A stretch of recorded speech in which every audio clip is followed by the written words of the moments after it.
Dans la vie, il y a des trucs qu'il faut pas faire. Comme par exemple boire son café quand il est trop chaud, boire son rosé quand on porte un masque, traverser au feu rouge, manger trop de wasabi, mettre son téléphone dans le lave-linge, boire beaucoup trop d'alcool, manger de la lave. Et puis également... Ne pas trop embêter un grain de beauté.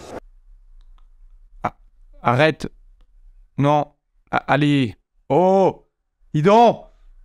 Allez, ça m'a saoulé. Bouffe ton cancer, enculé. Les grains de beauté. Également connu sous le nom de Naevus. Qui sont d'ailleurs pas beaux du tout, hein. C'est subjectif. C'est subjectif. Mais ça, c'est beau. C'est subjectif. Allez, ta gueule. On peut en avoir absolument partout sur le corps, de la tête aux pieds. J'ai même un pote qui en a un gros sur le cul. Mesdames. Il faut dire que ces petits trucs sur la peau fascinent les gens à travers l'histoire. En Grèce antique, par exemple, ils trouvaient ça pas très beau. Parce qu'ils aimaient bien les visages symétriques. Donc forcément, ces petits trucs un peu partout sur la peau, là... Au Moyen-Âge aussi, c'était mal vu, parce qu'ils pensaient que le grain de beauté, c'était l'endroit précis où le diable avait pénétré dans le corps. Alors, on a été pas mal pénétré par le diable. Et dans certaines cultures, les grains de beauté étaient considérés comme des protections contre les mauvais esprits. On dit que si vous touchiez le grain de beauté d'une personne chanceuse, un peu de cette chance vous sera transférée. N'y pense même pas. D'ailleurs, aujourd'hui, il y a plein d'articles sur internet pour interpréter l'emplacement des grains de beauté. Ah putain, j'en ai vu aux oreilles ou pas? Putain, t'as une grosse bague. Ah ouais? Là? Ah là, ouais. Ici, là. Ici, ouais. Ça disait quoi déjà? Bah c'est ça. Grande intelligence. Bref, aujourd'hui, certains grains de beauté sont super populaires, comme celui de Cindy Crawford ou de Marilyn Monroe, qu'elle appelait la mouche. Et il y a même une musique qui s'appelle Grain de beauté. Un grain de beauté a poussé sur mon cœur. Il est brune, il est brune.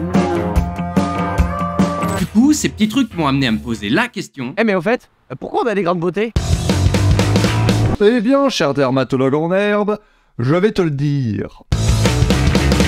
Alors, pour comprendre pourquoi nous avons des grains de beauté, il faut parler de mélanocytes. Les mélanocytes, c'est simplement des cellules qui produisent de la mélanine. Et la mélanine, c'est un pigment qui donne à notre peau sa couleur naturelle. Now be cool. I just have more skin pigmentation than you. Ce qui crée un amas de cellules pigmentées qui s'appelle un grain de beauté. Tout simplement. Voilà, c'est ça le grain de beauté en fait. Ok, fascinant. Mais est-ce que c'est des cancers endormis?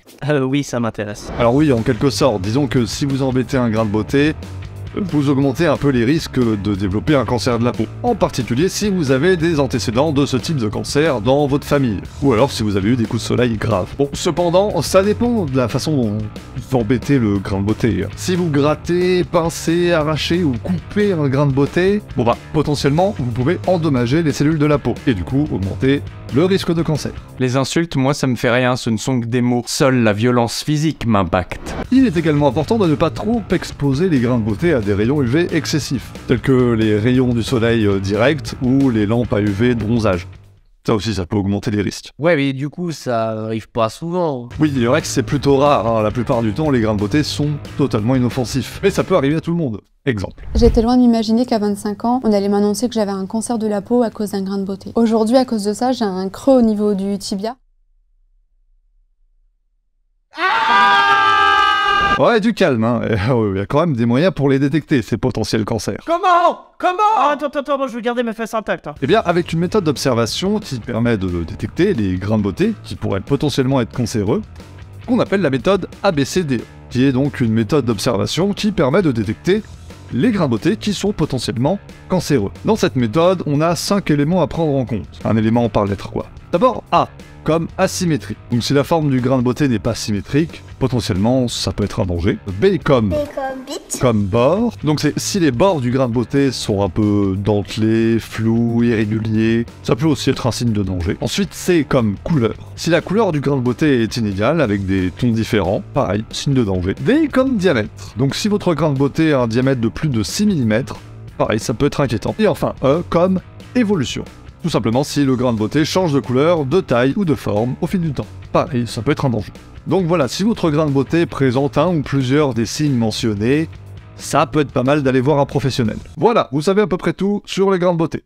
Et toi du coup, t'en as où des grains de beauté? Moi j'en ai deux là, et puis un là. Ouais, sur les joues quoi. Alors ça dit grande sociabilité, sens de la conversation, chance de succès, et risque de prendre la grosse tête. Pour la sociabilité et la conversation, j'aime pas les gens. Pour les chances de succès, on verra plus tard. Hein. Et pour la grosse tête, on verra plus tard aussi. Hein. Enfin, si on a du succès. Si vous vous abonnez, du coup. Donc, abonnez-vous.